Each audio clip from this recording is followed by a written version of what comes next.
What if the worst day of your life was just a Tuesday? Picture it. You're standing in your kitchen.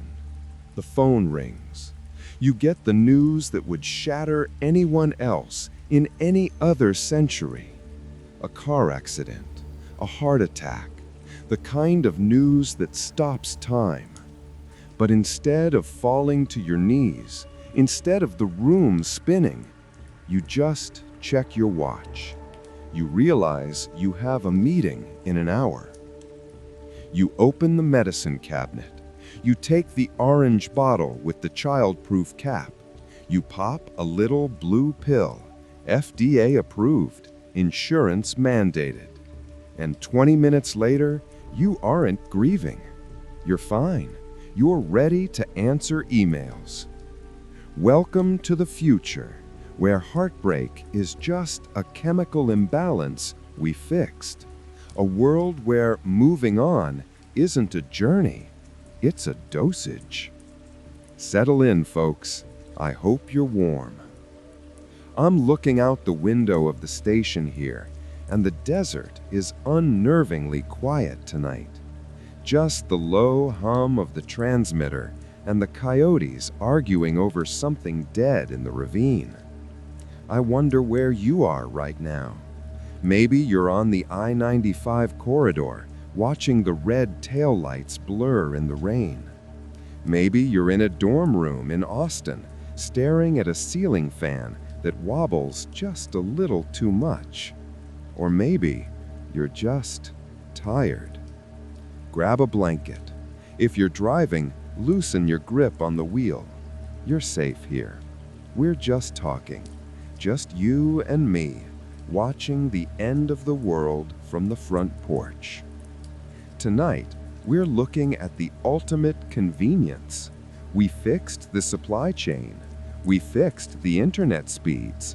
And then we decided to fix the human heart because it was too inefficient. Let's start in the fluorescent purgatory of a Rite Aid in Akron, Ohio. It smells like rubbing alcohol and stale candy corn. You're standing in line at the pharmacy counter. The woman in front of you is arguing about a coupon for fabric softener, holding up the line for 6 minutes. Usually, you'd be annoyed. Usually, you'd be checking your phone, huffing a little bit, doing the universal American dance of impatience. But today is different. Today, you are picking up a prescription for your mother. Not for her heart condition, not for her blood pressure. You're picking up her prescription because she died this morning. 8:15 a.m., massive stroke. And here you are, 4 p.m., standing on the sticky linoleum, waiting for a bottle of Levodia. That's the brand name. The commercials call it the sunbreak after the storm. The street name is just Flatline.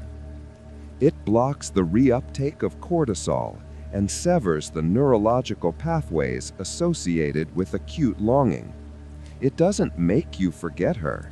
It just makes remembering her feel like remembering a grocery list. The pharmacist calls your name. He doesn't offer condolences. He doesn't give you that sad, pitying look people used to give back in the old days, back in the 2020s. He just scans the bag. That'll be $45, he says. Your insurance covers the generic, but the doctor wrote for the extended release. You tap your card. You sign the little screen.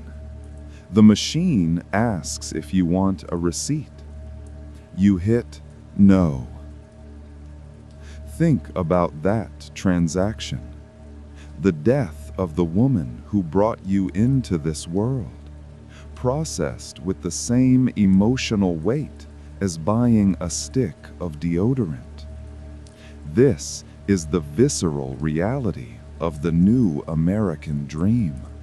It's not about happiness, it's about uptime. See, 5 years ago, The Department of Labor revised the standard for bereavement leave. They didn't ban it. They just optimized it. Why give an employee 3 to 5 days of paid leave to cry on the couch when Levodia works in 45 minutes? It was a productivity miracle. The GDP went up. Suicide rates went down. Alcohol sales dipped, which annoyed the lobbyists, but the pharmaceutical giants made up the difference. You walk out to your car, a 2018 Ford Focus with a rattling muffler. You sit in the driver's seat. The bottle is in your hand. Here is where the horror sets in. Not the screaming kind, the quiet kind. You haven't taken the pill yet. The grief is there, right at the edge of your throat. It's that heavy, crushing rock that sits on your chest. You can feel the tears pricking your eyes. Your hands are shaking. You loved her. She was complicated, sure. She drank too much Chardonnay and criticized your choice in partners, but she was your mom. You want to cry. You want to wail and beat the steering wheel and scream until your voice cracks. That's what humans do. That's the deal we made with biology. We get to love, but the price is the pain when it ends. But then your phone buzzes. It's a notification from Slack. Your boss, Greg. Hey, sorry to hear about your mom. Make sure the quarterly reports are on the server by 5 p.m. Take a pill, and we'll see you in the morning stand-up. It's not cruelty. It's just the standard operating procedure. You look at the bottle. You look at the clock. It's 4:15 p.m. You have to drive home, upload the file, and feed the dog. You don't have time to be human. Being human is a luxury item. It's a glitch in the workflow. So you unscrew the cap, push down, twist, that familiar plastic click. You dry swallow the pill. It tastes like chalk and copper. You put the car in reverse. By the time you hit the first stoplight, the shaking in your hands stops. By the time you merge onto the highway, the lump in your throat dissolves. You think about your mother. You see her face, and you feel nothing. Not peace, just an empty, calm silence, like walking into a room where a party just ended and everyone has already gone home. Imagine this. You're driving past a playground. A drone is hovering overhead, probably delivering a burrito or watching for speeders.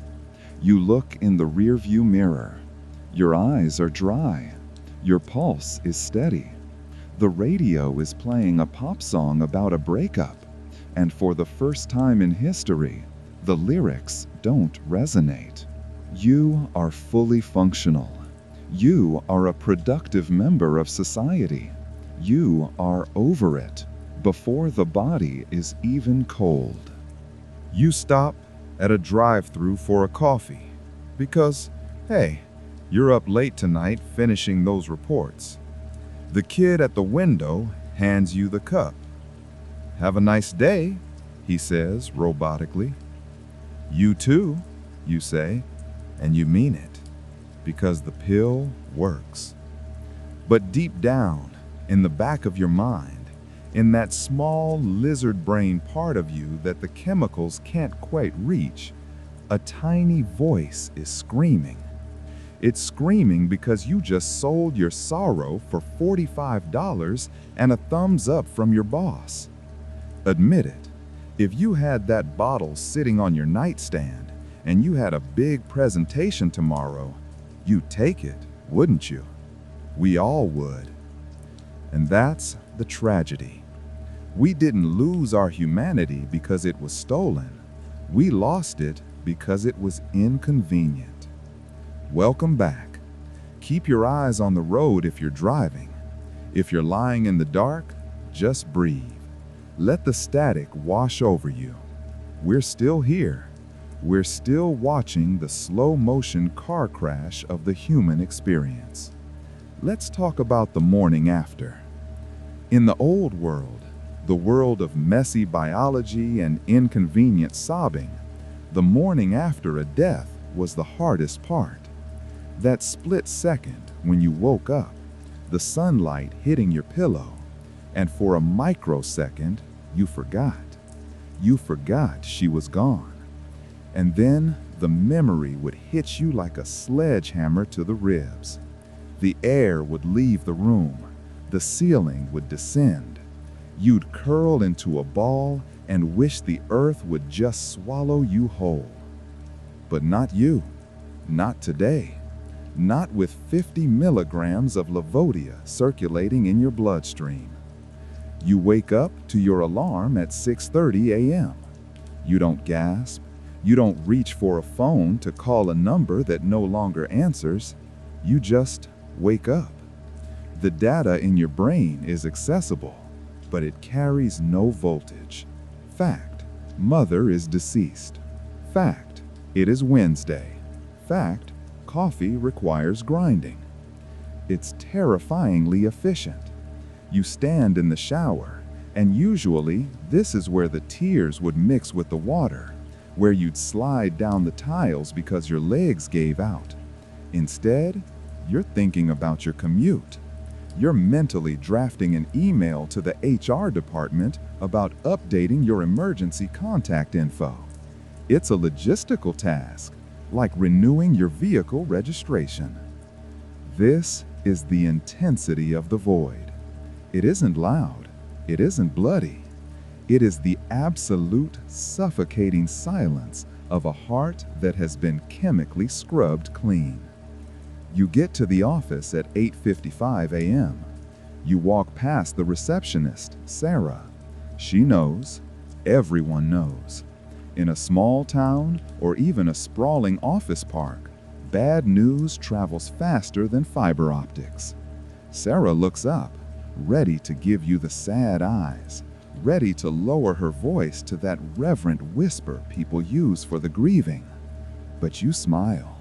A real, genuine caffeine-fueled smile. Morning, Sarah. Printer still jammed? She blinks. The script is broken. She stammers, confused by your lack of devastation. No. Tech fixed it. How are you doing? I'm good, you say. And the horror is, you aren't lying. Actually, I'm great. I'm going to crush that marketing deck today. You walk to your cubicle, leaving her unsettled in your wake. You sit down. The fluorescent lights hum. The screens glow. You open your spreadsheet. You work for 4 hours straight without a single distracted thought about funeral arrangements or the impermanence of life. Your productivity is through the roof. Around noon, your boss stops by, Greg. Greg loves numbers. Greg hates drama. Greg puts a hand on your shoulder, but he doesn't squeeze it in sympathy. He taps it, like a coach sending a player back onto the field. Good to see you locked in, Greg says. Most people take the full 24 hours to calibrate the dosage. You bounced back fast. That's leadership material. You accept the compliment. You feel proud. You just monetized your mother's death into a performance review. But the real work begins after 5 p.m. This is where the American reality grinds you down. You have to go to her house. You drive over to the suburbs. The lawn is overgrown. The HOA is probably already drafting a fine letter. You unlock the door with your spare key. The house smells like her. Lavender, dust, and old paper. In the 1990s, this moment would have destroyed you. Walking into the empty house of a dead parent, that's the climax of the tragedy. You'd pick up her favorite sweater and bury your face in it, inhaling the ghost of her presence. But the drug acts like a Teflon coating for your soul. Nothing sticks. You walk into the living room. You look at the shelves lined with ceramic figurines, the stack of Reader's Digests, the Afghan draped over the recliner. You don't see memories. You see inventory. You see mass. You see a logistical problem that needs to be solved before the real estate market cools off. You grab a trash bag, a heavy-duty contractor-grade black bag. You pick up the photo album on the coffee table. It's leather-bound, heavy. You open it. There you are at 5 years old, blowing out candles.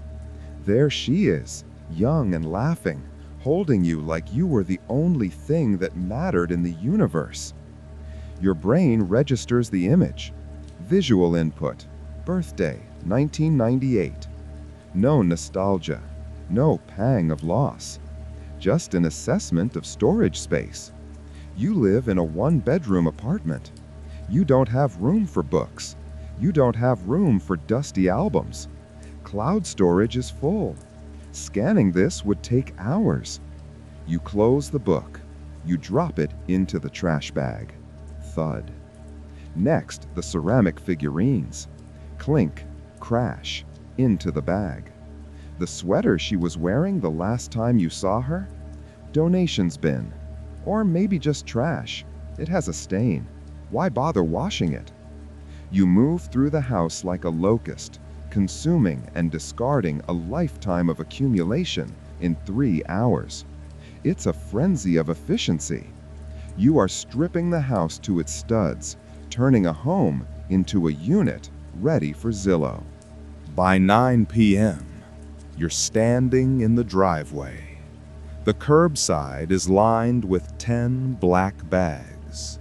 Inside those bags is the evidence that she existed.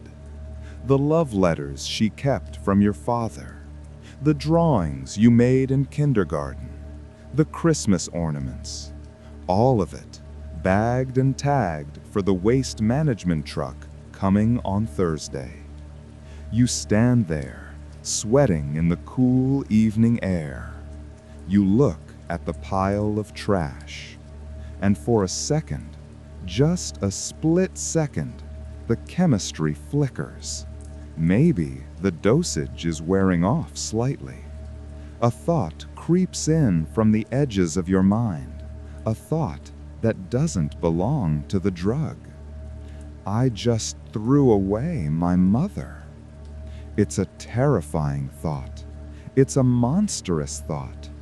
But then the extended release kicks in again, smoothing out the jagged edges of your conscience. The anxiety fades. The logic returns. You didn't throw away your mother. You threw away assets with negative utility. You cleared the path for the sale. You're being smart. You're being an adult. You're handling it. You get back in your car. You check your phone. You have a notification from the funeral home. It's an upsell alert. Upgrade to the celebration package for just $400 more? Includes DJ, open bar, and confetti cannon? You hit accept. Why not? It's going to be a great party. Everyone is going to have such a good time. Nobody is going to cry. Nobody is going to ruin the vibe with something as selfish as sadness. As you drive away, leaving the empty shell of your childhood home behind you, you turn on the radio. The news is talking about the economy, about how productivity is up, about how the National Mood Index is at an all-time high. And you think to yourself, we finally won. We finally beat the last great enemy of the American consumer. We beat the downtime. We beat the grief. But as you merge onto the freeway, staring into the red abyss of taillights, you have to ask yourself one question. If it didn't hurt to lose her, did you ever really love her at all? Or was that just a chemical reaction too? You are standing at the entrance of the Eternal Horizon Event Center. In a previous decade, this building was a steakhouse. Before that, a video rental store. Now, it is the premier destination for the modern American send-off. The sign out front doesn't say funeral home. It says Life Celebration Venue and Lounge. It is 7 p.m. on a Friday. The timing is strategic. It allows your coworkers to stop by for a drink after their shift without disrupting the work week. You are wearing a navy blazer, open collar, no tie. Black is discouraged. Black suggests finality. Black suggests a void. And we don't do voids anymore. We do transitions. Walk inside. The air conditioning is set to a crisp 68 degrees. It smells of vanilla bean diffusers and top-shelf gin. There are no rows of pews. There is no heavy, suffocating silence punctuated by the rustle of tissues. Instead, there are high-top tables, mood lighting, and a playlist that was algorithmically curated to be uplifting but respectful. Lots of acoustic covers of classic rock songs. The room is full. Friends, family, neighbors. And every single one of them is on the same frequency as you. They are all riding the Levodia wave. Look at them. It's a sea of dry eyes and bright smiles. Your cousin Miller is over by the charcuterie board, laughing about a golf game. Your Aunt Linda, who used to weep if a commercial for dog food came on, is discussing kitchen renovations with the funeral director. The atmosphere isn't somber, it's electric. It feels like a company mixer. It feels like a networking event where the person of honor just happened to ghost the party. This is the intensity of the new normal. It's the sheer, polished sociopathy of a crowd that has agreed to delete the concept of loss. You work the room. You are the host. You have a drink in your hand, a signature cocktail named after your mother, the Margaret Mule. It's a little on the nose, maybe, but people love a theme. Great turnout, Miller says, slapping you on the back. She would have loved this. No fuss, just good vibes. Exactly, you say. She hated people making a scene. Did she? You pause for a nanosecond.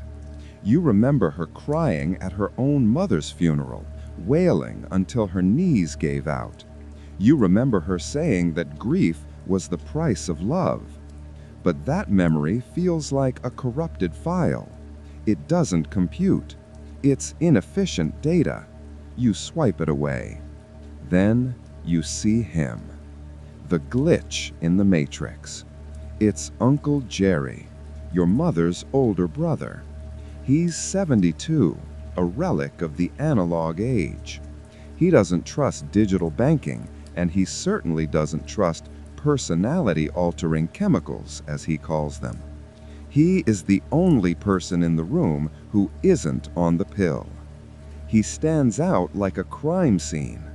He is wearing an ill-fitting black suit that smells like mothballs. His face is red and blotchy. His eyes are swollen shut. He is holding a crumpled handkerchief that looks like it's been through a war. He isn't sipping a cocktail, he's clutching a glass of warm water like it's a lifeline. You walk over to him, not to comfort him, but to manage him. He is bringing down the room's energy. He is a liability. Jerry, you say, your voice smooth, reasonable. Can I get you something? Some appetizers? Jerry looks at you, and the raw, naked pain in his eyes is repulsive. It's visceral. It's biological waste that hasn't been cleaned up. I can't believe she's gone. He chokes out. Snot runs down his nose. He creates a scene. A few people near the bar glance over, their smiles faltering for a moment before their dosage compensates and they return to their conversations about interest rates. She's in a better place, you say. It's a script. You don't believe in places. You believe in resource management. How can you be so calm? Jerry sobs, grabbing your arm. His grip is desperate. That was your mother. Doesn't it hurt? Don't you feel like your chest is being ripped open? You look at his hand on your expensive blazer. You feel a flash of irritation. Not sadness for his pain, but annoyance at his lack of discipline. Why hasn't he updated his software? Why is he insisting on running this obsolete program of misery? Jerry, you say, gently prying his fingers off your sleeve. I'm choosing to celebrate her life. Dwelling on the negative doesn't bring her back. It's not productive. Productive? He whispers. The word hangs in the air between you, a horrifying indictment. She wiped your ass. She taught you to read, and you're talking about productivity? You step back. You signal security with a subtle nod. Just a precaution. You can't have him wailing during the slideshow. Why don't you take a breather outside, Jerry? He looks at you with horror, real horror. He looks at you like you are the monster, like you are a pod person. And for a second, his gaze pierces the Teflon coating of your soul. You feel a twinge, a phantom pain. But then the DJ transitions into Don't Stop Believin', and the crowd cheers. The moment passes. The collective serotonin boost of the room swallows you back up. You step up to the microphone for the eulogy. You don't have note cards. You don't need them. Your mind is clear. You deliver a tight 5-minute speech. You tell 3 humorous anecdotes that have been focus grouped for maximum chuckle to time ratio.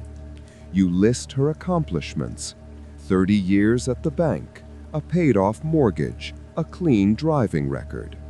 You summarize a human life as a successful project that came in under budget and on time. To Margaret, you say, raising your glass. To Margaret, the crowd roars. And then the finale, the add-on package you bought on your phone in the driveway. The confetti cannon pops. Gold glitter rains down on the expensive carpet. It falls on your shoulders, into your drink, onto the top of Uncle Jerry's weeping head as he is escorted out the side door. You stand there amidst the falling gold, surrounded by smiling faces, and you feel successful. You pulled it off. You navigated the death of a parent without a single drop of cortisol spiking your system. You are the perfect consumer. You are the perfect employee. You are the perfect son of the new age. But look at the floor. Watch the janitor sweeping up the confetti. He sweeps it into a pile. The gold glitter mixes with the dust, the dirt, and a single wet tissue that Jerry dropped. That trash pile on the floor, that's the truth. Everything else in this room, the lights, the music, the smiles, the pill in your stomach, is a lie. A beautiful, high-definition, FDA-approved lie designed to keep you working until you are the one in the box. And the scariest part? You know it's a lie, and you're glad, because the truth would hurt too much, and we don't have time for pain, not on a Friday night, not when there's an open bar. The weekend dissolves not into a blur of tears and whiskey, but into a perfectly organized spreadsheet of tasks completed. Monday arrives with the precision of a guillotine blade. The alarm bleats at 6 a.m., and you rise.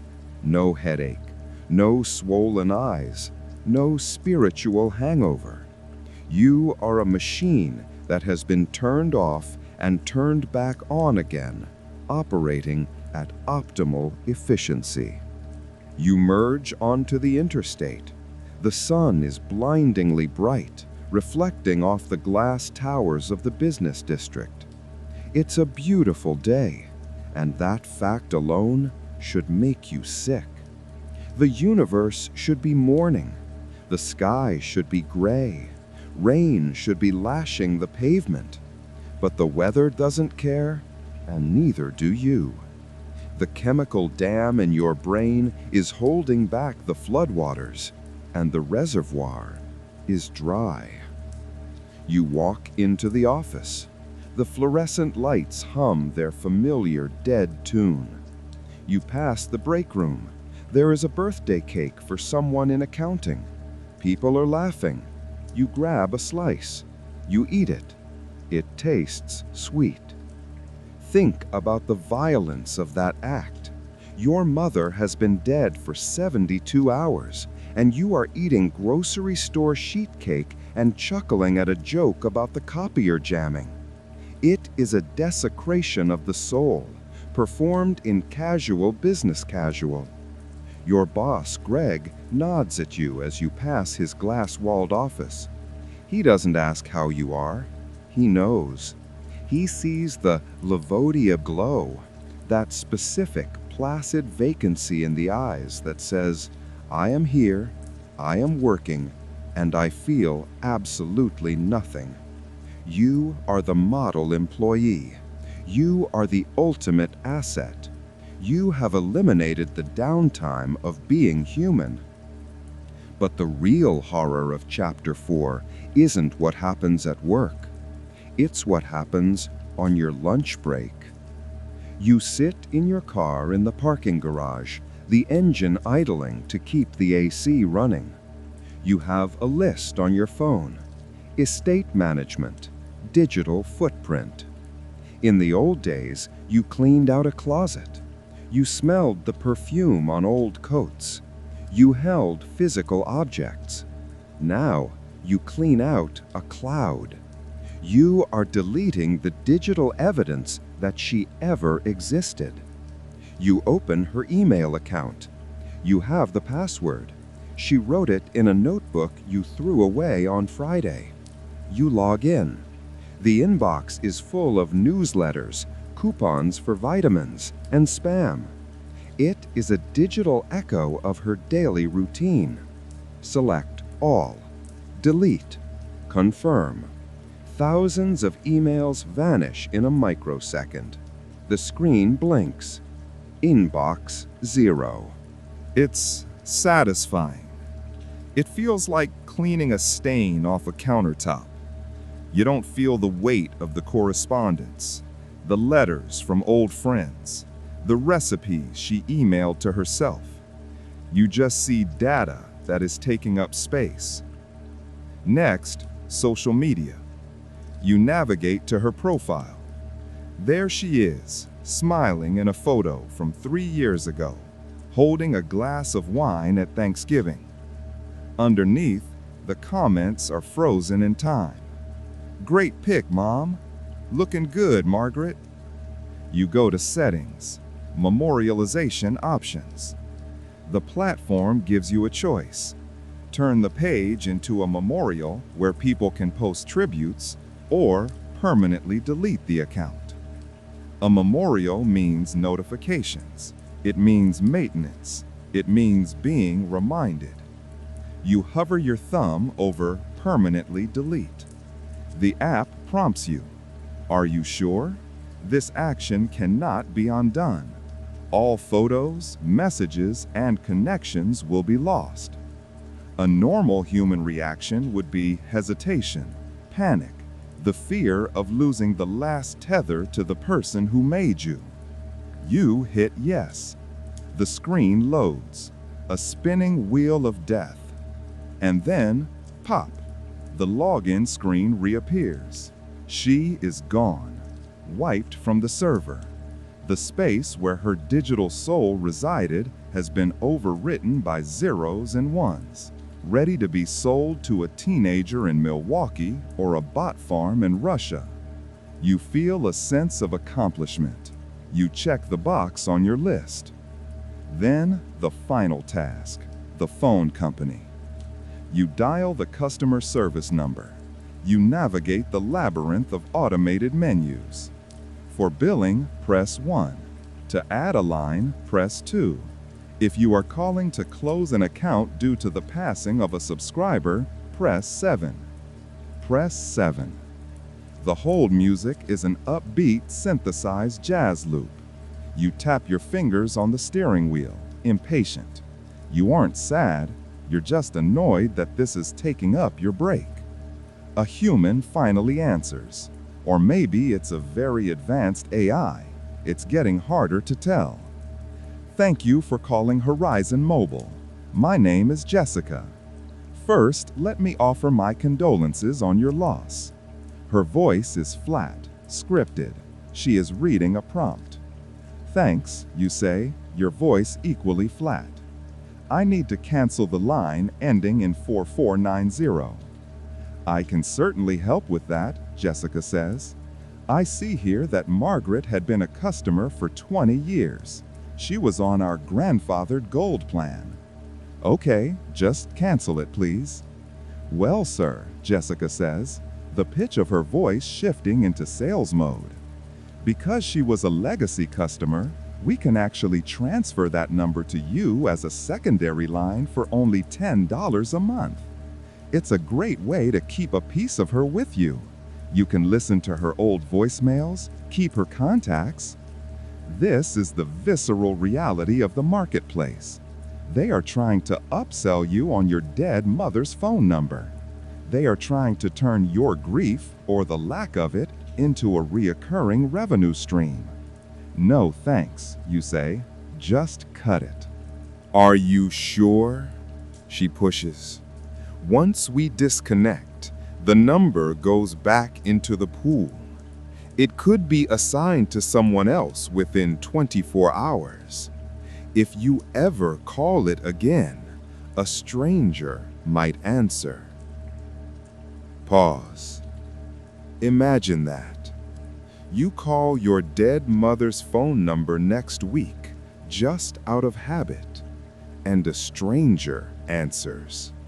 A guy named Dave in Phoenix who is angry you woke him up.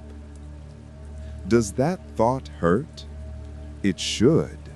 It should tear you apart. But the Levodia is doing its job. The neurotransmitters that signal loss are blocked. You process the information logically. Why would I call a dead person? That is irrational. Disconnect it, you say. All right, processing now. There is a moment of silence on the line, then a clicking sound. The line has been disconnected. Is there anything else I can help you with today? No, that's it. Thank you for choosing Horizon. Have a wonderful day. Click. You look at your phone. You have 5 minutes left before you have to be back at your desk. You open your contacts. You scroll down to Mom. You press the call button just to test it, just to verify the transaction. We're sorry. The number you have dialed is not in service. The operator's voice is cold, mechanical. It is the voice of the system that has won. You hang up. You delete the contact card. Mom vanishes from your phone. You step out of the car, lock the doors, and walk back toward the elevator. You adjust your tie in the reflection of the glass doors. You look good. You look rested. You look like a man who has his life together. But as you step into the elevator and the doors slide shut, sealing you in a metal box, consider this. You have just performed an autopsy on your own history and thrown the organs in the incinerator. You have sanitized your life of the woman who gave it to you. And you did it with the emotional investment of canceling a gym membership. The elevator rises. The numbers tick up. Floor 10, floor 11, floor 12. You aren't rising. You are falling. You are free falling into a comfort that is colder than the grave. You have achieved the American dream, a life with zero friction, zero pain, and zero meaning. Ding! Doors open. Back to the grind, you say to no one, and the silence that follows is the loudest sound in the world. Let's talk about the people who didn't take the pill. Let's talk about the collateral damage of your efficiency. You get home at 6:45 p.m. The sun is setting, casting that long, golden, magic hour light across the suburbs, the kind that usually makes you feel a vague sense of nostalgia. But tonight, it's just photons hitting your retina. You park the car. You walk up the driveway. You unlock the front door. Inside, your wife, Elena, is waiting. She's in the kitchen, standing over the island. She looks tired. She looks like someone who has spent the last 4 days anticipating a hurricane that never made landfall. She has prepared a comfort meal. Lasagna, garlic bread, the heavy carbs usually reserved for bad days, for layoffs, for funerals. She has a bottle of red wine open, breathing on the counter. The lights are dimmed. The atmosphere is curated for a breakdown. She is ready to hold you. She is ready to whisper soothing things while you finally let go and weep into her shoulder. But you walk in, and you don't look like a man who needs holding. You look like a man who just finished a successful quarterly review. "Hey," you say, loosening your tie. "Smells good. Is that the spicy sausage?" Elena freezes. She's holding a wooden spoon, and her knuckles are white. She stares at you. She's searching your face for the cracks. She's looking for the red rim around the irises, the slump in the shoulders, the tightness in the jaw. She finds nothing. You are smooth. You are unblemished.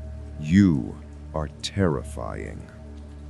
I thought you might be hungry," she says, her voice trembling slightly. "Starving," you admit. You walk over, kiss her on the cheek, a dry, perfunctory peck, and reach for the wine.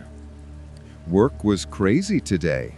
We're migrating the server architecture next week, so Greg had us doing prep all afternoon." You pour a glass, you take a sip. You lean against the counter, casual, relaxed. Elena puts the spoon down. The sound of wood hitting granite is sharp in the quiet kitchen. She crosses her arms. The air in the room changes. It shifts from sympathetic to electrical. You buried your mother 3 days ago, she says. It's not a question.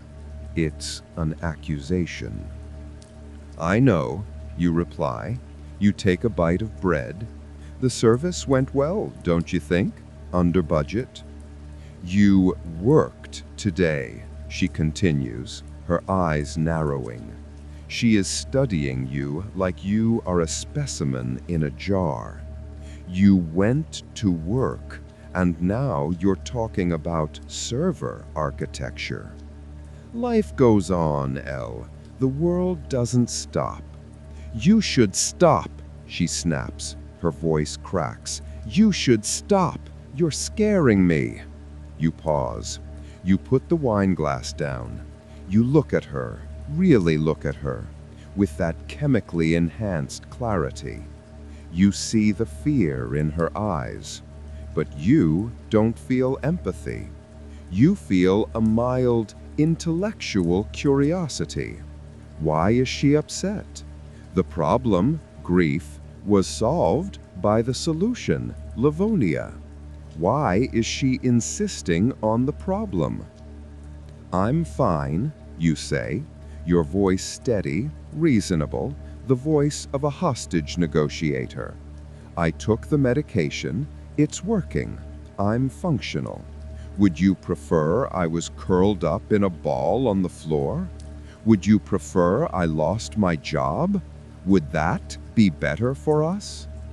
Yes, she screams. Yes, goddammit, because that would be real. She backs away from you. She hits the refrigerator door. You're not here, she whispers. You're standing right there, but you're empty. It's like living with a ghost. No, it's worse. It's like living with a robot. This is the psychological horror of the optional grief.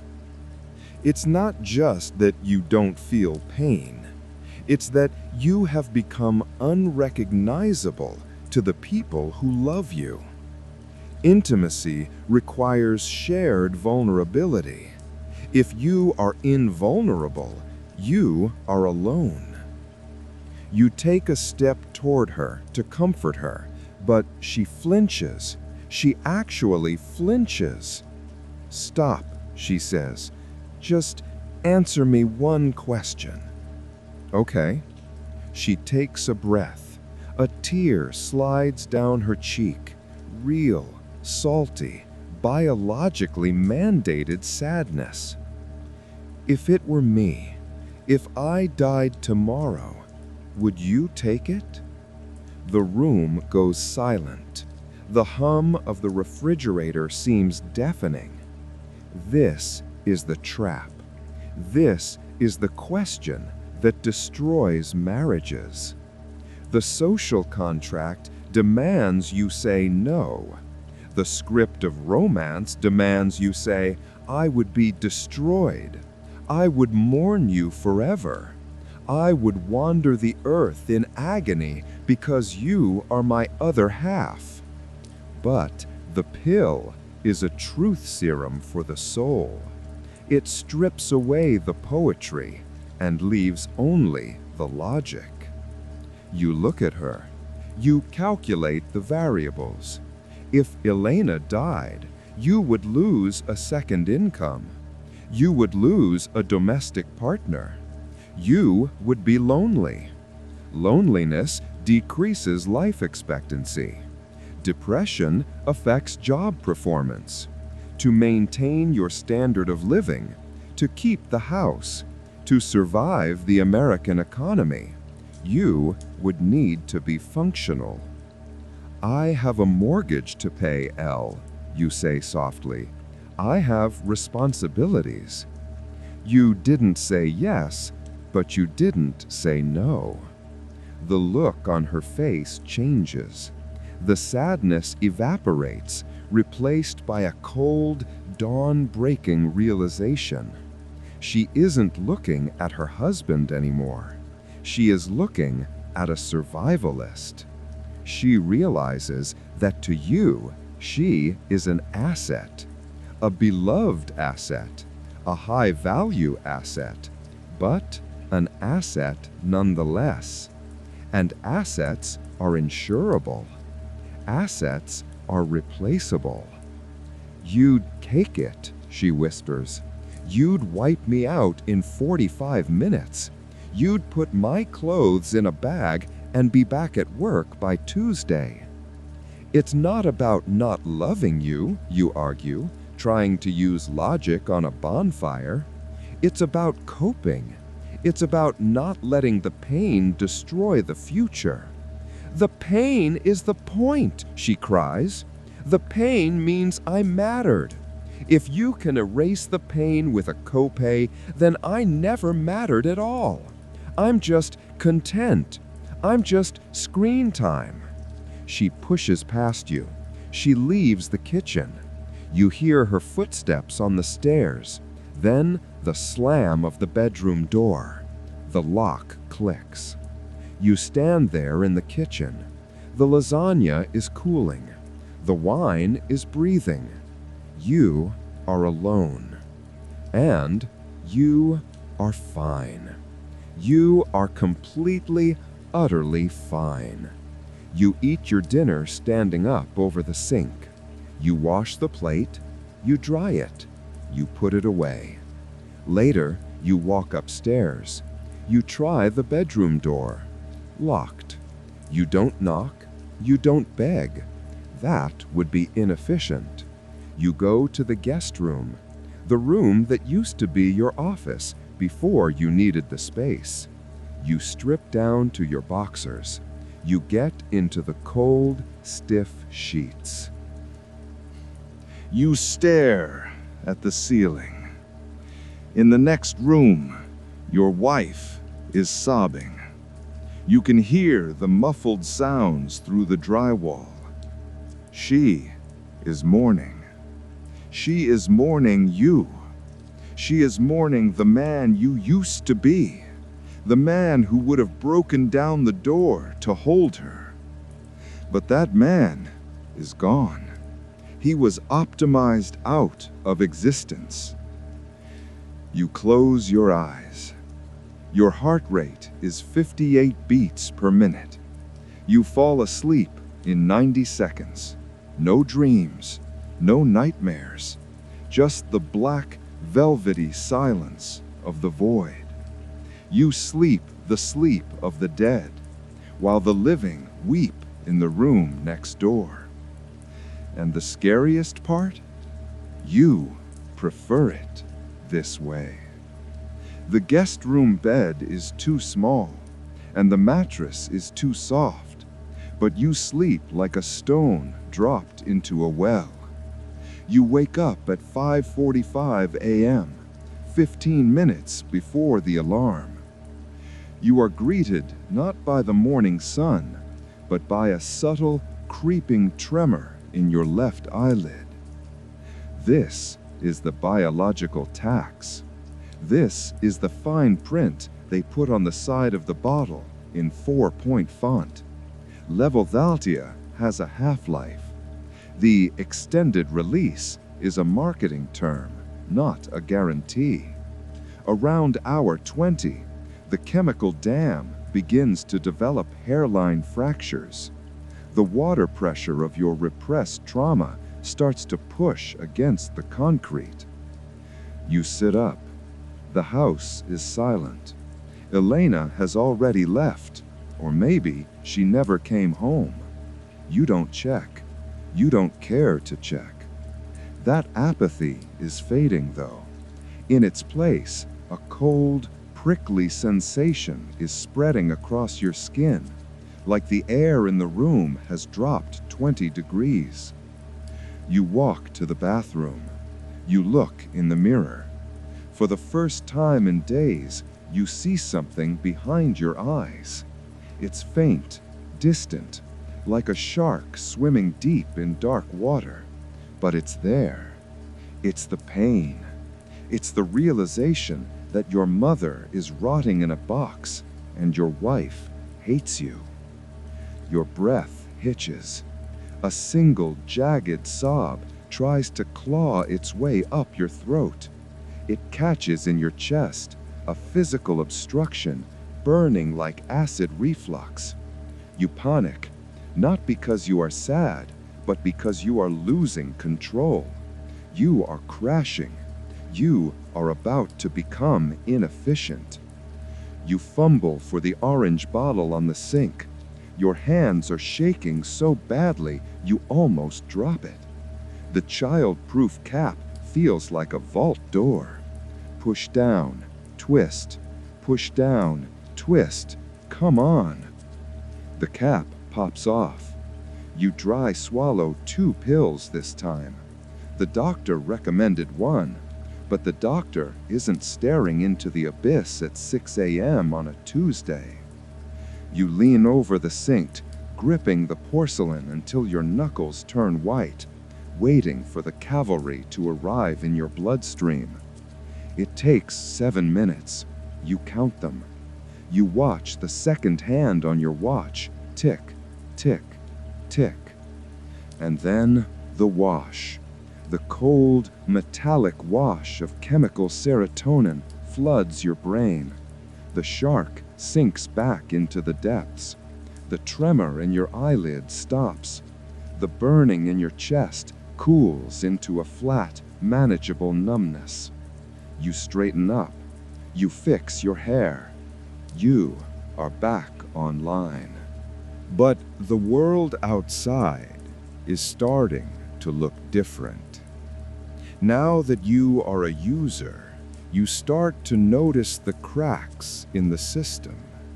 You start to see the people who missed a dose.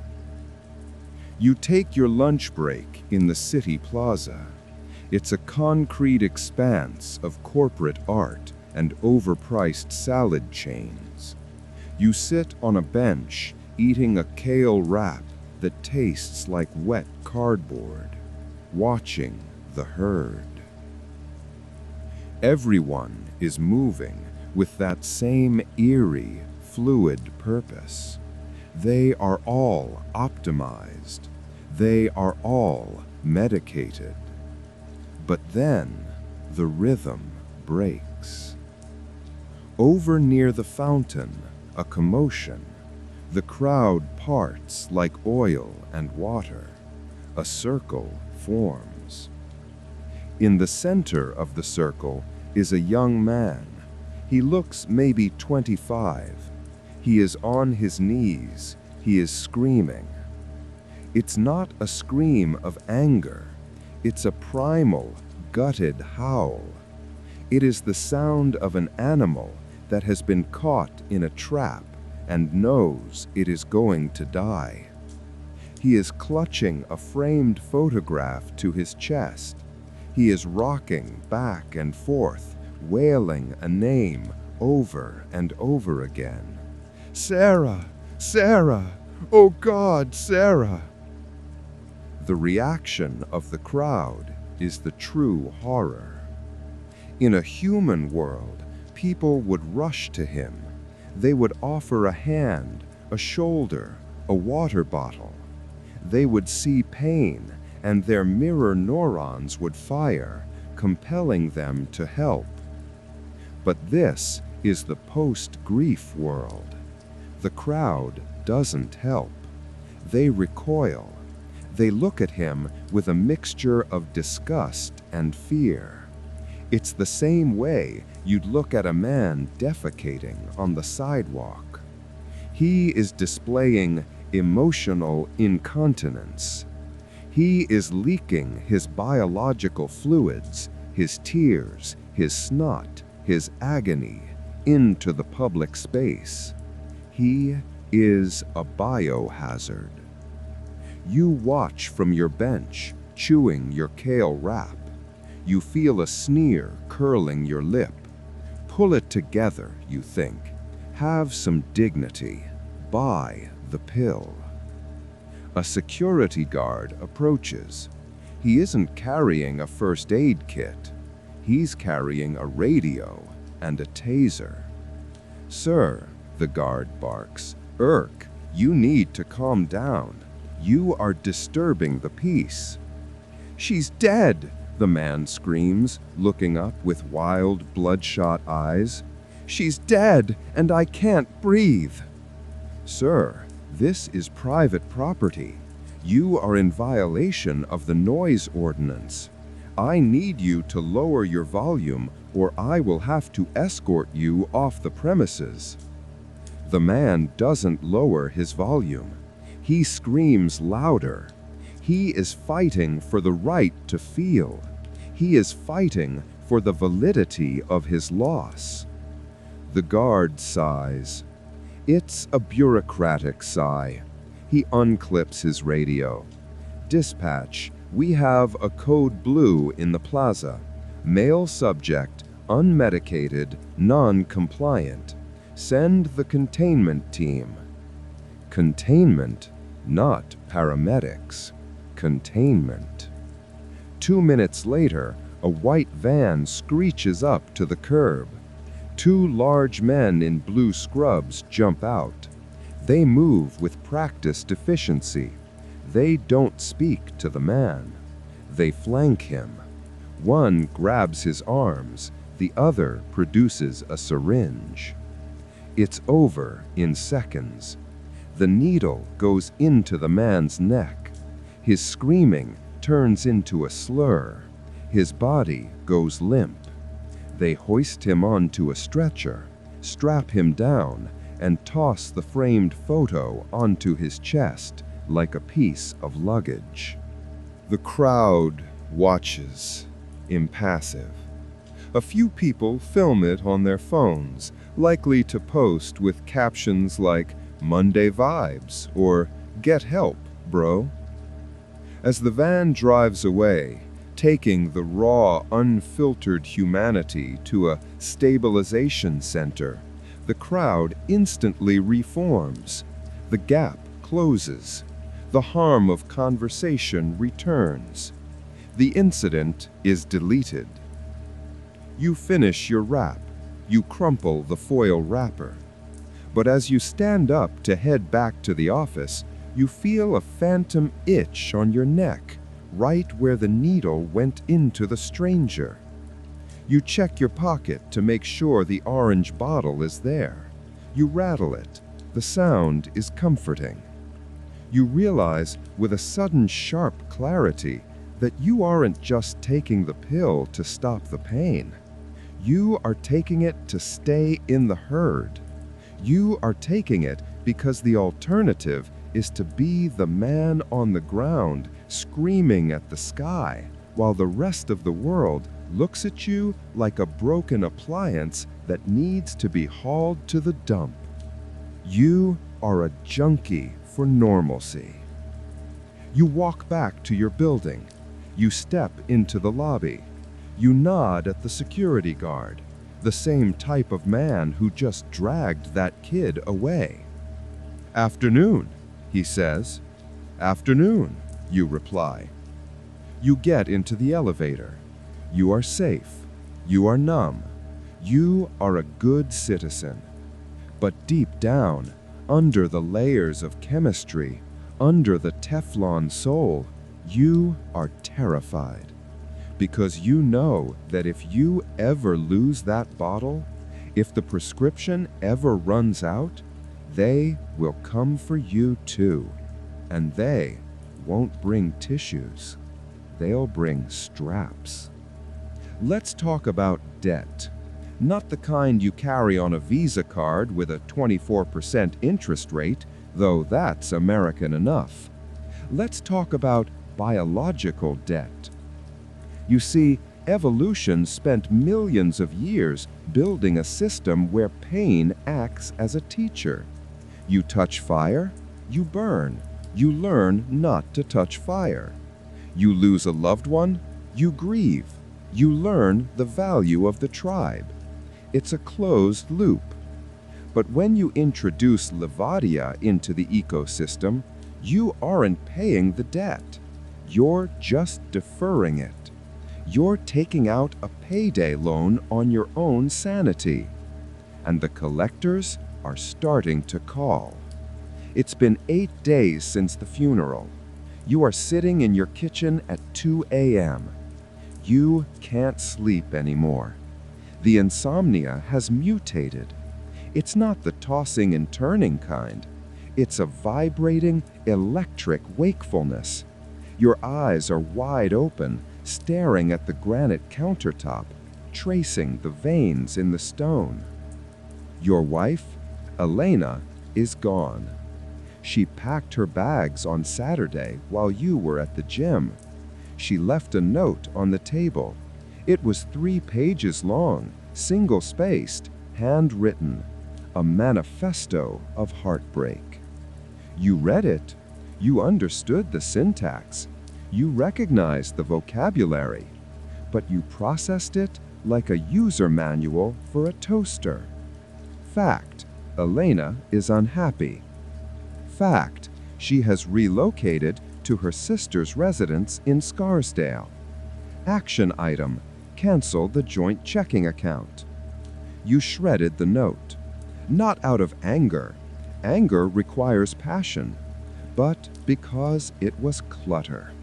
But tonight, the house feels different.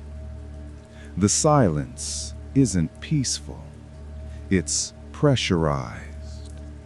It feels like the air inside the room is heavier than the air outside. Your ears are popping. You stand up to get a glass of water, and your knees buckle. You catch yourself on the counter. You aren't dizzy. You are hollow. You look down at your hands. They look like they belong to someone else. They are pale, waxy. You flex your fingers. The signal takes a millisecond too long to travel from your brain to your muscles. Input lag. You are experiencing latency in your own body. You stumble to the sink. You splash cold water on your face. You look in the mirror. And then it happens. The glitch. For a split second, the reflection doesn't move when you do. You blink, and the man in the mirror keeps staring. He looks terrified. He looks like he's screaming behind a sheet of soundproof glass. You shake your head. The hallucination snaps back to reality. Just a trick of the light. Just fatigue. But then comes the pain. It starts in your stomach, a sharp, twisting knot, like you've swallowed a bag of broken glass. It radiates outward, shooting fire down your legs, up your spine, into your jaw. You double over, gasping for air. You retch into the sink, but nothing comes out. It's a dry heave that feels like it's trying to turn you inside out. This isn't the flu. This isn't food poisoning from a bad gas station burrito. This is the grief trying to find a new exit. You blocked the emotional pathway, so the trauma is rerouting through the physiological infrastructure. The cortisol that should have been released through tears is now eating the lining of your stomach.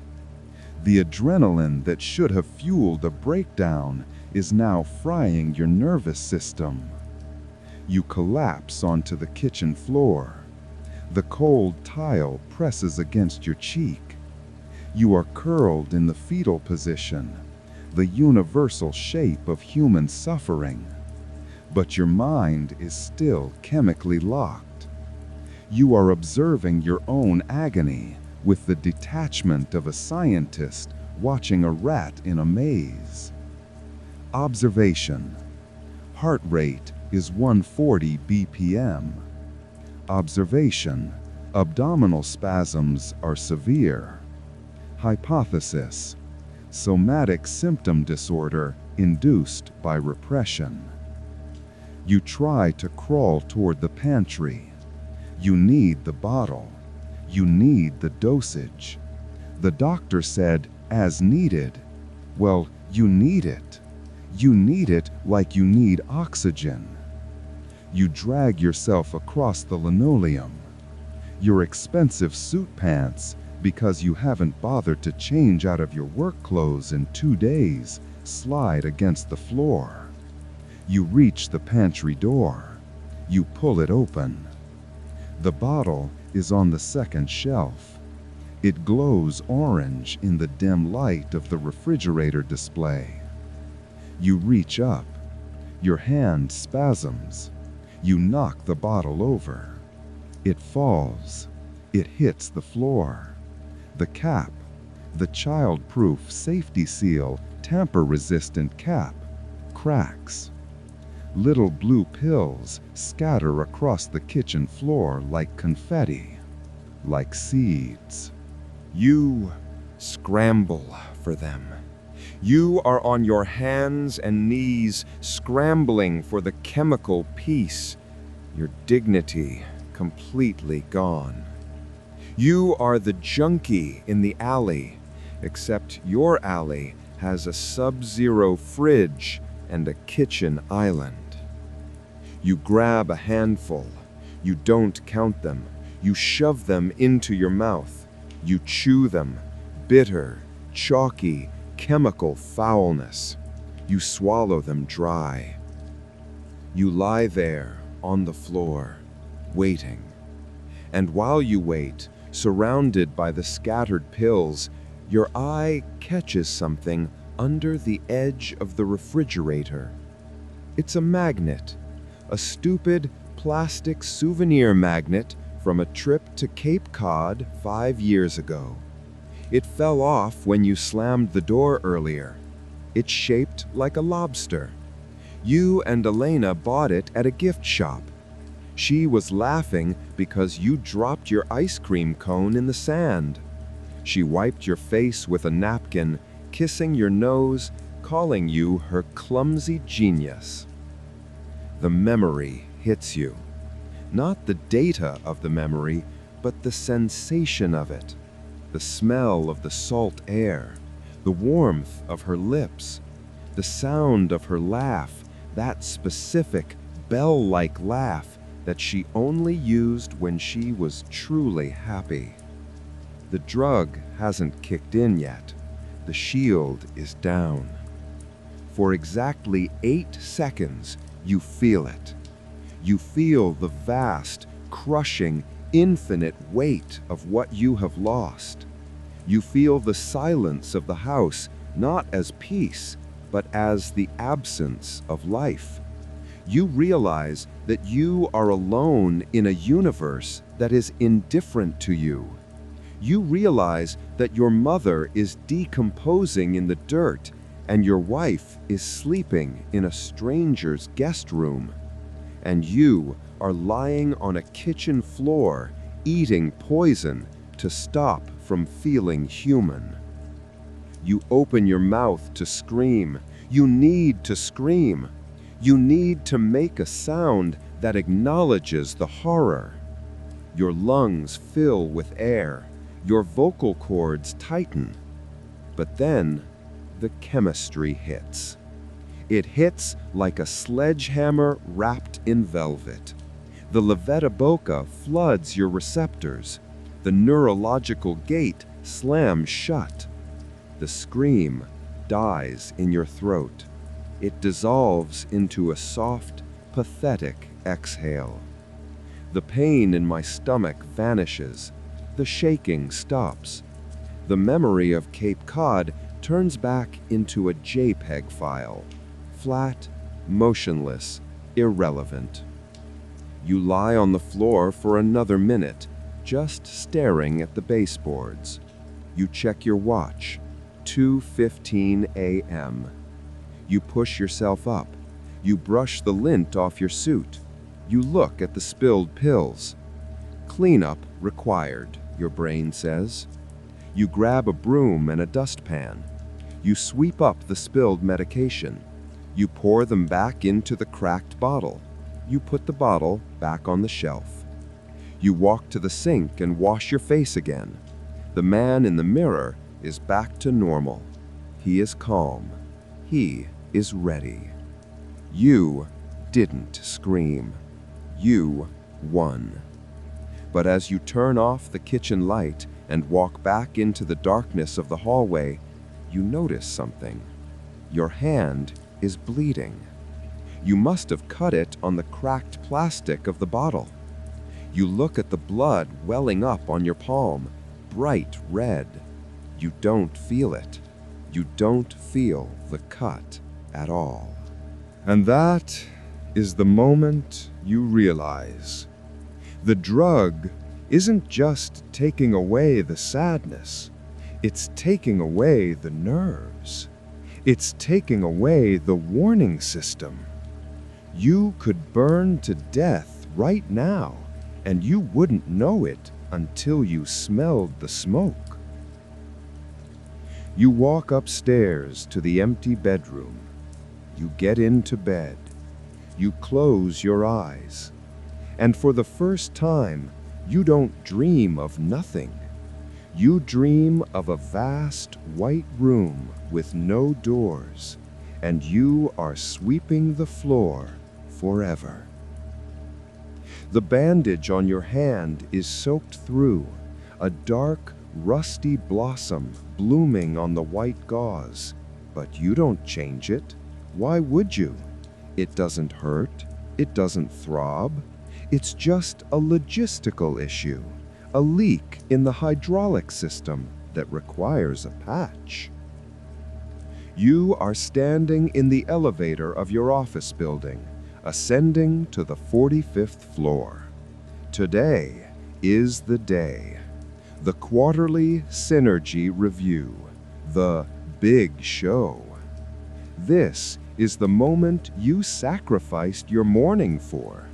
This is the altar upon which you burned the memory of your mother and the love of your wife. You need to be sharp. You need to be lethal. You check your reflection in the polished brass doors. You look immaculate. The suit is charcoal, tailored. The tie is a power red. Your face is smooth, shaved, and terrifyingly symmetrical. But if you look closely, really closely, you can see that your skin has a gray, putty-like quality. It looks like the skin of an apple that has been sitting in a bowl just a few days too long. The doors open. You step onto the plush carpet of the executive suite. The air here is different. It's thinner. It smells of ozone and money. You walk into the boardroom. The table is a long slab of mahogany that probably cost more than your first car. Seated around it are the stakeholders, the vice presidents, the investors, and every single one of them is on the pill. You can tell. It's in the eyes. In the old days, a boardroom was a pressure cooker. You could smell the pheromones of fear, the sweat of anxiety, the musk of ambition. People fidgeted. They tapped pens. They shifted in their chairs. Now, stillness. Absolute reptilian stillness. 12 men and women sit frozen, their hands folded on the table, their breathing synchronized by the chemistry in their blood. They look like wax figures in a museum exhibit titled Captains of Industry. They are the high-functioning. They are the leveled. You take your place at the head of the table. You plug in your laptop. The screen flickers to life on the wall. "Good morning," you say. Your voice is steady, a perfect baritone with zero modulation. "Proceed," says the CEO. He is a man in his 60s who lost his wife to cancer last month. He didn't miss a day. He looks at you with eyes that are flat and black, like a shark's eyes. There is no soul in there, just a calculator evaluating ROI. You begin the presentation. You talk about efficiency. You talk about trimming the fat. You talk about maximizing output while minimizing human error. You are brilliant. You are a machine speaking to other machines in binary code disguised as English.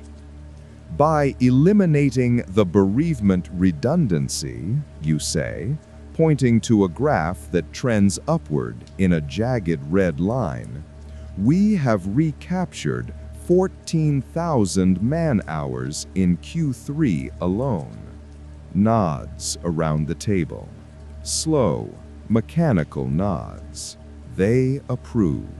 They like the data. You reach for the laser pointer. You press the button. A red dot appears on the screen. And then you notice it. A drop of blood. It falls from your bandaged hand, heavy and dark. It hits the mahogany table with a wet tap. Then another tap. Then another tap. You look at your hand. The cut from the pill bottle has reopened. You must have snagged it on the zipper of your laptop bag. Blood is streaming down your palm, dripping off your pinky finger, pooling on the expensive wood. In a normal world, this is a catastrophe. You would gasp. You would apologize. Someone would rush to get a napkin. There would be a flurry of human concern.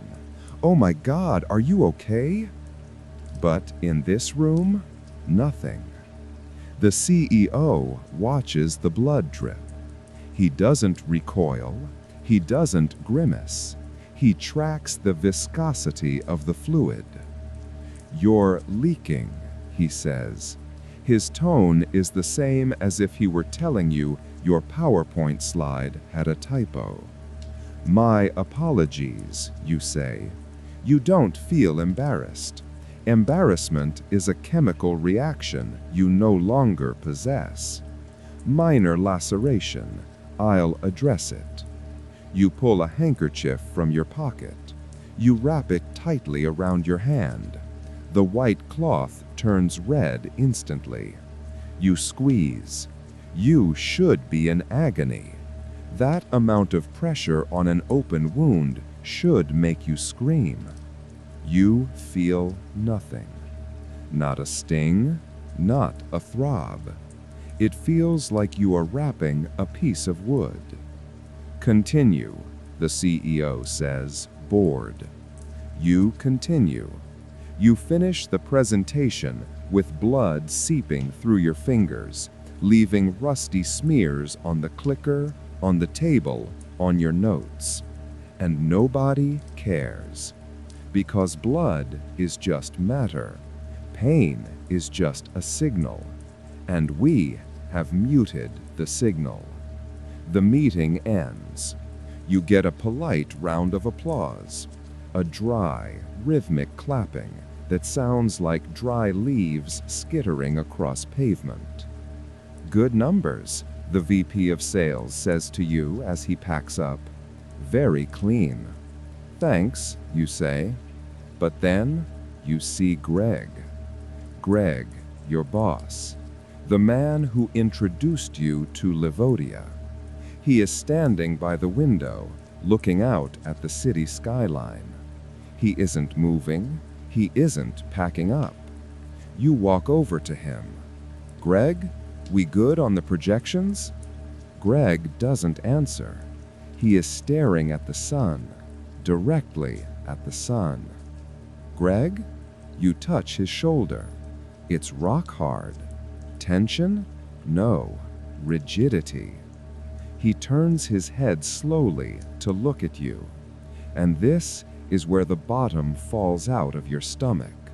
Or it would if your stomach wasn't chemically paralyzed. Greg is smiling. But it's not a smile. His facial muscles are contracted in a rictus grin, pulling his lips back over his gums. His eyes are wide, unblinking, and streaming with tears. Not tears of sadness, tears of irritation. He has forgotten to blink. His corneas are drying out. "I can't feel my feet," Greg whispers. His voice is a dry rasp. "What? I can't feel my feet," he says again, the grin never wavering. "I stepped on a tack this morning. I watched it go into my heel, all the way in. I pulled it out with pliers, and I didn't feel it. I think I could cut them off, and I wouldn't know." He starts to laugh, a high, wheezing sound. "We're dead, aren't we? We died, and we just forgot to lie down." The other executives are filing out of the room. They walk past Greg. They see the rictus grin. They see the weeping, unblinking eyes. They see a man on the verge of a total psychotic break. And they do what they were trained to do. They ignore the anomaly. They look at their phones.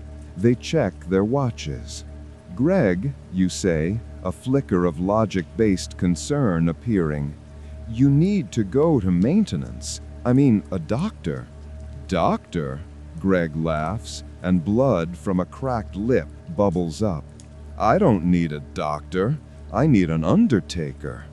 He grabs your hand, the bleeding one. He squeezes it. He squeezes it hard enough to grind the bones together. You hear a pop. Your metacarpal fractures. You look at your hand. You look at Greg. You feel nothing. "See?" Greg whispers, leaning in close, his breath smelling of stale coffee and decay. "You're just meat. We're just meat that talk." Security enters, silent, efficient men in blazers.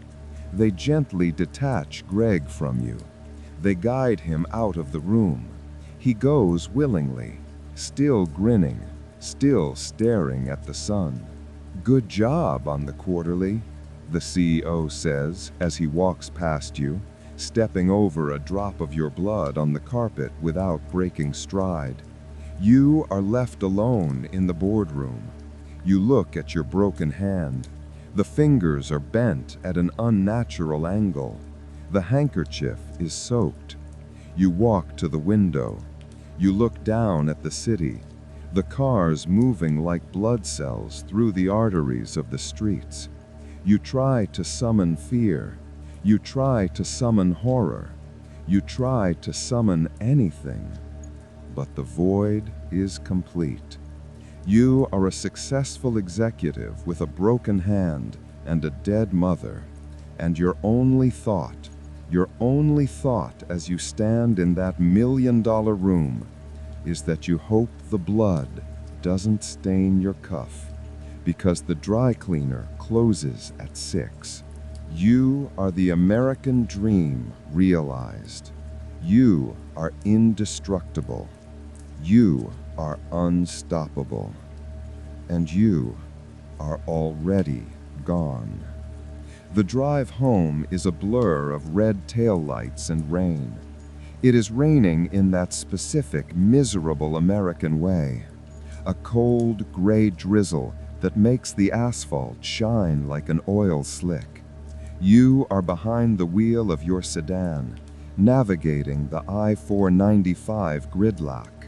Your left hand, the one Greg crushed in the boardroom, the one with the fractured metacarpal, is resting on the steering wheel. It doesn't look like a hand anymore. It looks like an inflated rubber glove filled with grape jelly.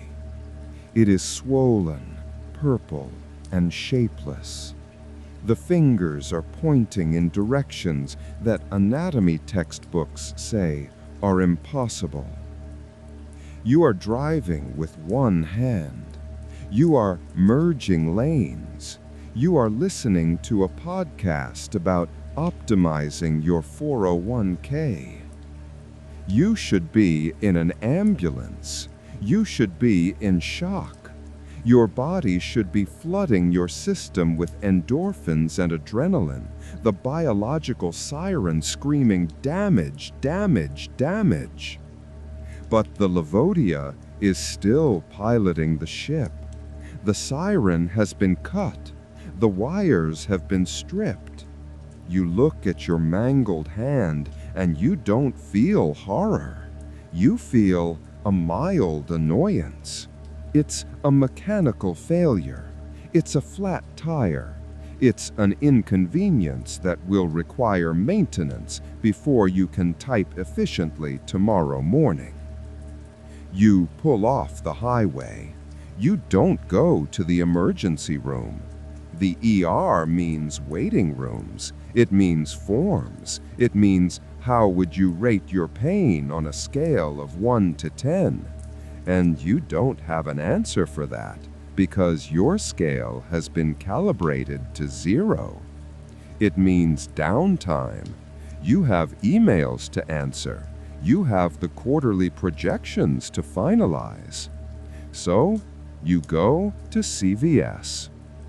The automatic doors slide open. The fluorescent lights hit you. You walk past the seasonal aisle. Halloween candy on one side, Christmas decorations on the other, the blurred timeline of consumerism. You walk to the first aid section. You pick up a roll of athletic tape, a bottle of rubbing alcohol, a generic splint made of aluminum and foam. You walk to the counter. The cashier is a teenager with acne and a name tag that hangs crooked. He scans your items. Beep, beep, beep. Then he looks at your hand. His eyes go wide. He drops the receipt. He actually retches a little, a reflex he can't control. "Dude," he stammers, "dude, your hand, it's purple." "I closed it in a door," you say. Your voice is calm.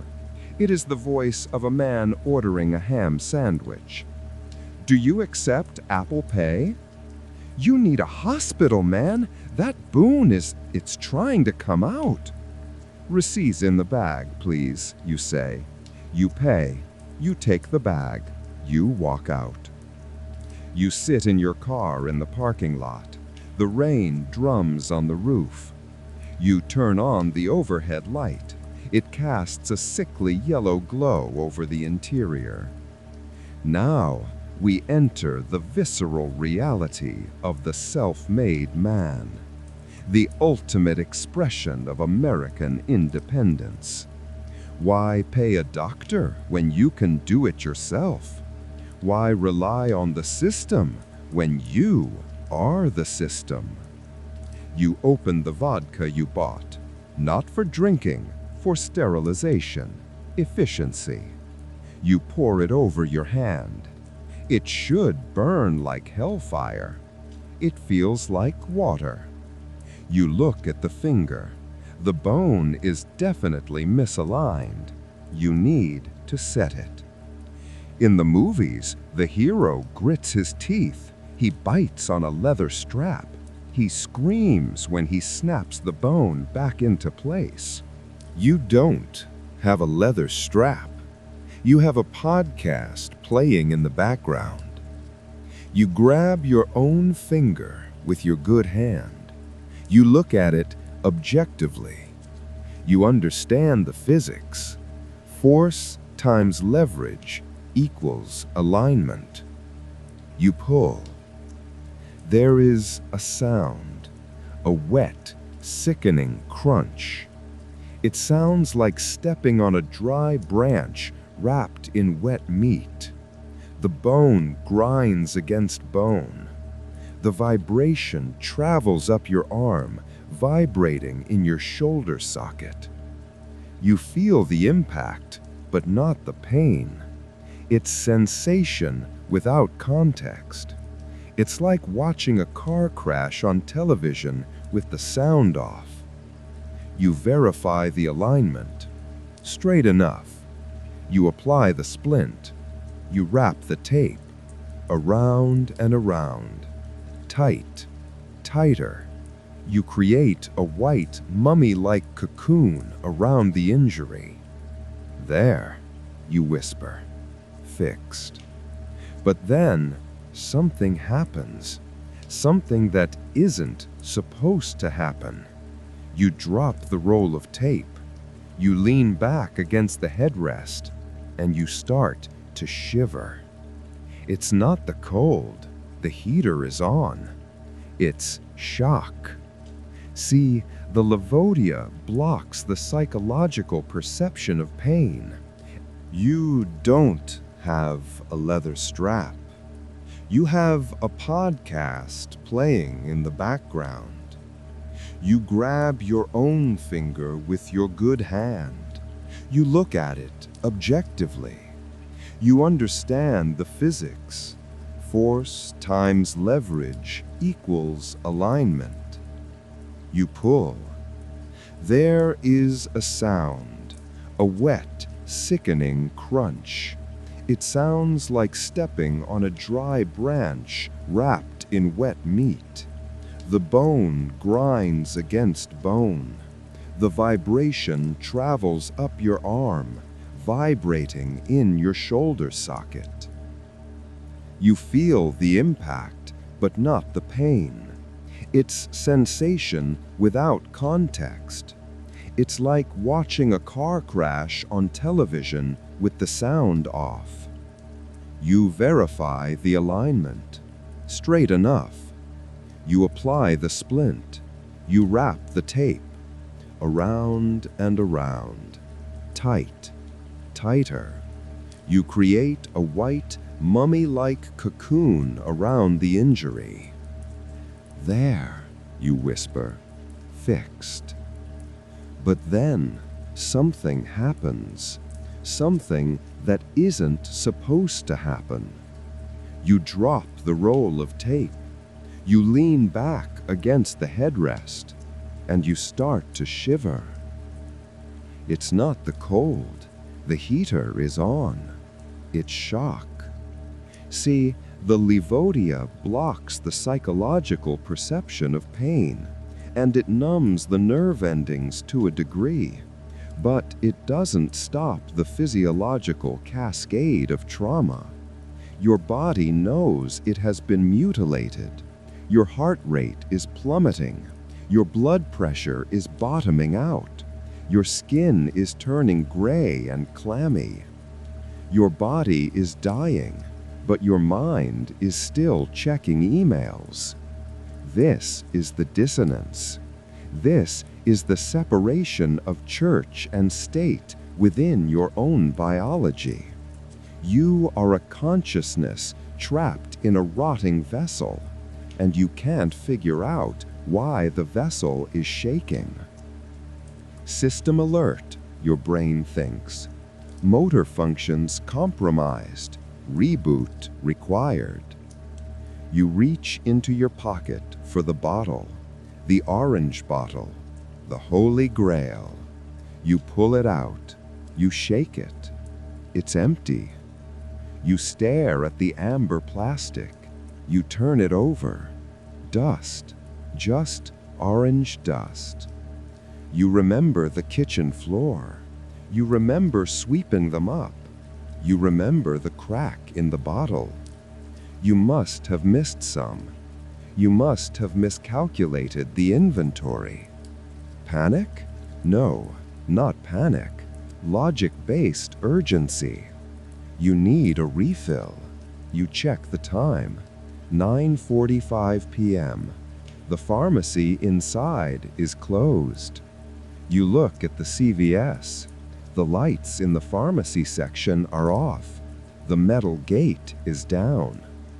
You are alone in a parking lot with a broken hand, a body going into clinical shock, and 0 milligrams of Levodia in your system. And the tide is coming back in. It starts as a hum in your ears, a low, static roar. It's the sound of the dam cracking. The chemicals are wearing off. The half-life is expiring. You feel a twinge in your hand, just a spark, then a throb. Then you think of Elena. Not the asset, not the roommate. Elena. The smell of her shampoo, the way she looked at you when you got married, the way she looked at you when she left. The note. You shredded the note. Why did you shred the note? The question hits you like a physical blow. You start to hyperventilate. The air feels thin. The rain on the roof sounds like gravel. You need the drug. You need to stop this. You can't be human right now. Being human is inefficient. Being human hurts. You start the car. You back out of the spot. Your vision is tunneling. Black spots dance in your peripheral vision. You have to get to the 24-hour pharmacy across town. It's 20 minutes away. You peel out of the lot. You run a red light. You don't care. You are on a mission. But as you drive, the world starts to warp. The street lights aren't just lights anymore. They look like eyes. Glowing, judgment-filled eyes staring down at you. The skyscrapers look like tombstones. You look at the passenger seat. She's there. Your mother. She's wearing the hospital gown she died in. She's sitting there, buckling her seatbelt. Her skin is blue. Her eyes are open. "Slow down, honey," she says. Her voice is clear. It's the voice that read you bedtime stories. You don't swerve. You don't scream. You just grip the wheel tighter with your broken hand. "You're not real," you say. "You are a projection of a stressed cortex. You are a hallucination caused by withdrawal." "I'm dead, baby," she says. She reaches out and touches your shoulder. Her hand is ice cold. You feel the cold. "I'm dead, and you threw my photo album in the trash." "It was clutter," you yell. You are yelling at an empty seat. "I digitized the important assets." "You threw me away," she whispers. "I had to work," you scream. Tears are starting to form. Hot, scalding tears. "I have a presentation. I have a mortgage." Does it hurt? She asks. She points to your hand. No, you lie. It's going to, she says. Everything is going to hurt soon. You hit the gas. The speedometer climbs 60, 70, 80. You are flying down the wet suburb streets. You are outrunning the grief. You are outrunning the biology.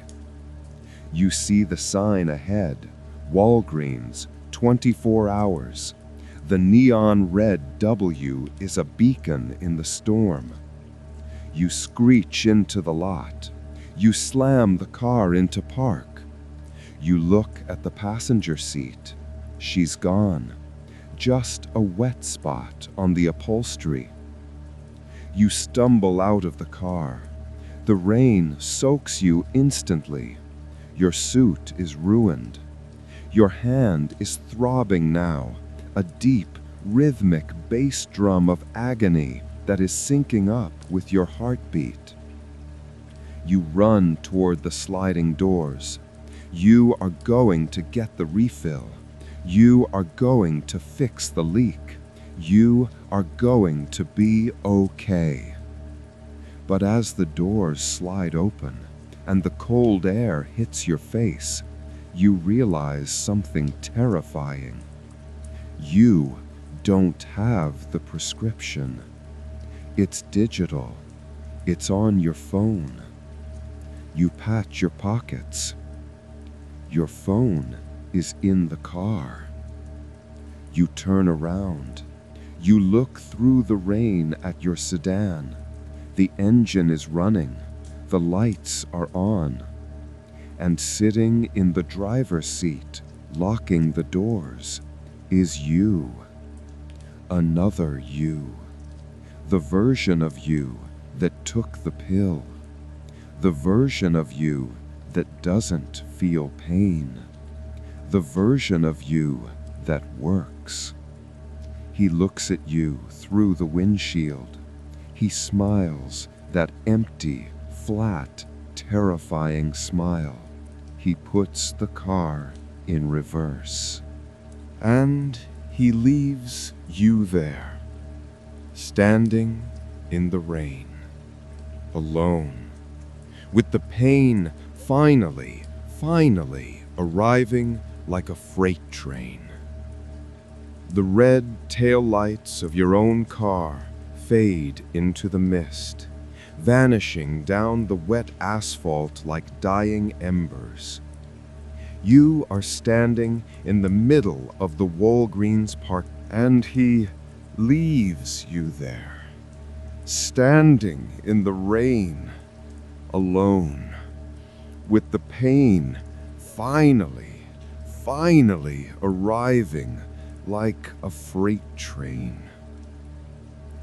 The red taillights of your own car fade into the mist, vanishing down the wet asphalt like dying embers. You are standing in the middle of the Walgreens parking lot. The automatic doors behind you hiss open and shut, triggered by the wind, breathing like a dying lung. You are wet, soaking wet. The rain isn't just water anymore. It's a solvent. It feels like it's washing away the layers of Teflon, the polish, the corporate armor. It's dissolving the suit. It's dissolving the employee of the month. It's dissolving the man who thought he could hack evolution. And then the bill comes due. It doesn't hit you all at once. It creeps in. It starts in the marrow of your bones. The Levodia is gone.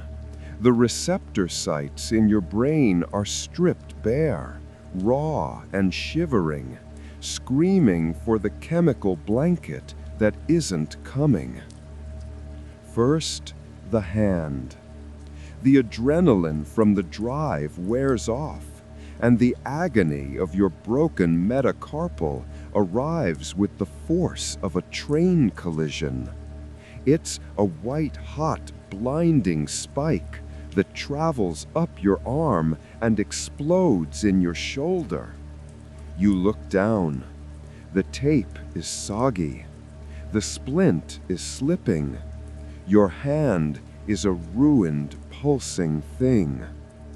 You drop to your knees, not in prayer, but because your legs simply stop receiving instructions.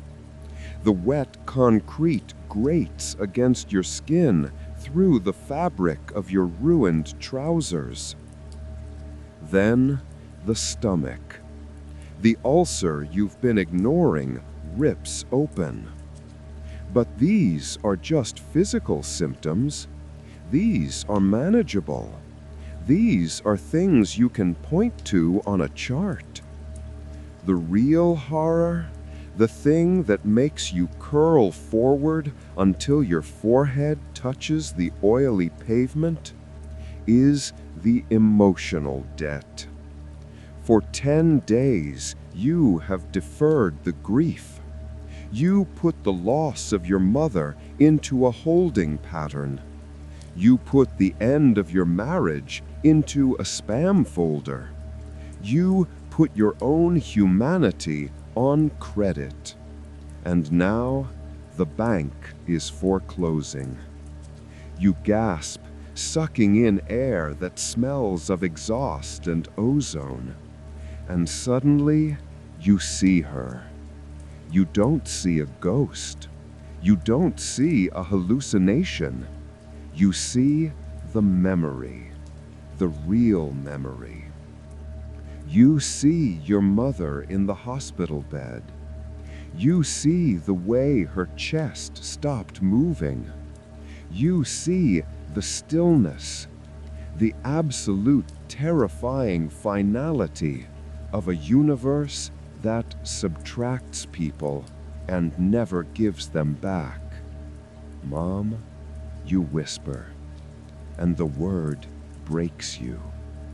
It starts as a whimper, a pathetic, low sound in your throat. Then it builds. It tears through the scar tissue of your throat. It forces its way out of your chest. You scream. You scream into the wet asphalt. You scream for the empty house. You scream for the wife who looked at you with horror. You scream for the photo album you threw in the trash. You scream for the fact that you are small and fragile and terrified, and you have been pretending to be a god for a quarterly bonus. It is an ugly sound. It is snot and bile and spittle.